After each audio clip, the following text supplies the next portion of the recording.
नवीन जुगर तरुण जागरे जाग बंधन अनेक अनेक शुभेच्छा तुम मानकु आज आउ कविता पढ़िबा ए कविताटी दशम श्रेणी साहित्य बहिरे स्थानित होइछि आ कवितार शीर्षक होछि जाग बंधन एबे तुम जानि करूथिबो ए कवितार कवि के जाग बंधन अनंत पटनायक। तो अनंत पटनायक केवल जने कवि नथिले केवल जने मनीष नथिले से थिले अनेक मनीषंकर प्रतिनिधि जो मनीष माने भाबु नथिले जे आम पई केही सहारा अछि आमर कथा को कहिबा पई केही जने प्रतिनिधि अछि आम मानकर दुख दैन्य क्लेश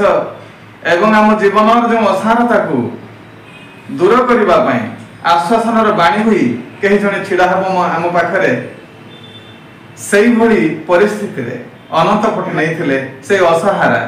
से दलित से निष्पेषित से निर्यातित अगणित सामाजिक मनीष मानकर प्रतिनिधि कविटीए जते प्रतिनिधि साजे सेते बेले अनेकंकर मन तलर अकुहा कथा गुड़िक अस्फुट कथा गुड़िक एक आवेगिक संवेग पाए स्फूर्ति पाए शक्ति पाए ऊर्जा पाए एवं ताहा एक एक विप्लव स्वर पलटि जाए से अनेक अवहेलित निष्पेषित असहाय मानकर स्वर पलटि थिबा कवि होछंती अनंत पटनायक। खोर्धा जिलार चौड़ाहाट ग्राम रे कवि अनंत पटनायक जन्म ग्रहण करथिले। साम्यवादी चिंताधारार कविता रचना पई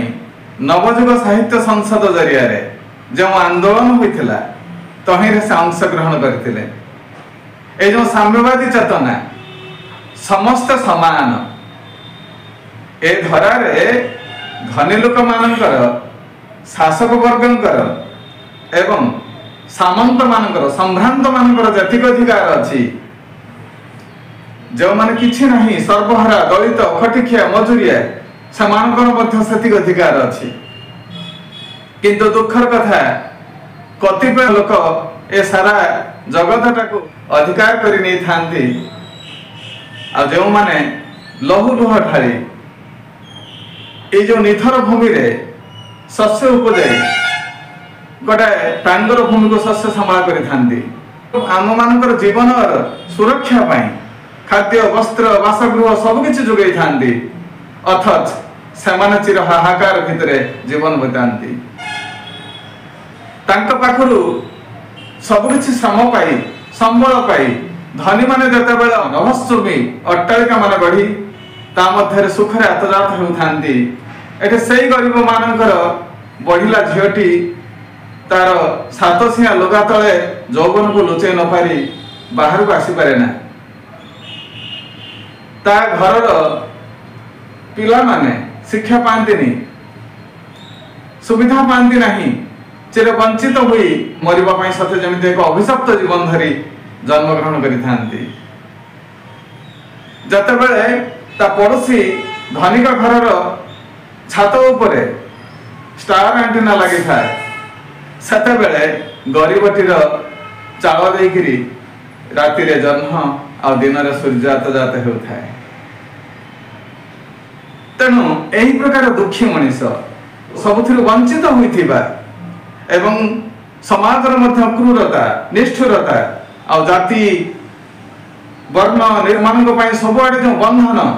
से बंधन रे सदाबद्ध होई रहिथिबा से निष्पेषित मनीष मानन पई जे स्वर ही आसीथिले से होछन्ति अनंत पटनायक। नवजुग साहित्य संसदर प्रथम अधिवेशन रे प्रारंभिक संगीत रूपे एही कविताटी गान करा जायथिला जहार नाम थिला जाग बंधन हरा लेखिथिले कवि अनंत पटनायक।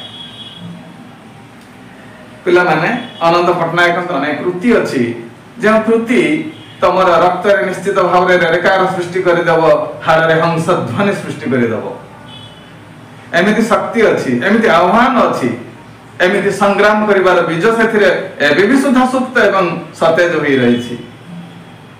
आ सेही कृति गुड़ी को भितर अच्छी रक्त शिखा छाईर छिटा अलड़ा लड़ा अबांतर किंचित आदि कविता संकलन आउ अबांतर कविता पुस्तक पई से केंद्र साहित्य एकेडमी द्वारा मध्य पुरस्कृत होइछन्ति। शोषण मुक्त एवं श्रेणीहीन सामाजिक तथा सांस्कृतिक व्यवस्था प्रवर्तन एवं मानववाद जयगान होछि एही बंधन हरा कवितार अंतस्वर। आस कविता को पढ़िबा एवं कविता भितर जो कथा गुड़िक अच्छी संग्राम कथा अच्छी जीवन कथा अच्छी समाज को जागरित करिवार जो आह्वान अच्छी ताको आमे आविष्कार करिबा। नवीन जुगर तरुण जागरे जाग बंधन हरा बक्ष शुणिते लक्ष्य जीवने खेलाओ आलोक धारा छिन्न कररे बंधन राजी क्रंदन हेउ शेष लुप्त हेउ रे जाति उपजाति खंडित शतदेश महामानवर शंख शबदे समुरे दुख ज्वाला जाग बंधन हरा। प्रथम से कहिचंती आह्वान से अगणित मनुष्य मानक पई जीवन जतबे तांको पई गोटे अभिशाप हो जाइछि। ये कहिचंती नाही जीवन कदा अभिशाप नुह जीवन ठारू सुंदर किछु नुह जीवन जीवन पर ही सुंदर। तेणु आस तुम भीतर जो मरी मरी जाउथिबा आशा तुम भीतर जो कबर पाई जाइथिबा स्वप्न ताको टिके उज्जीवित करिबा।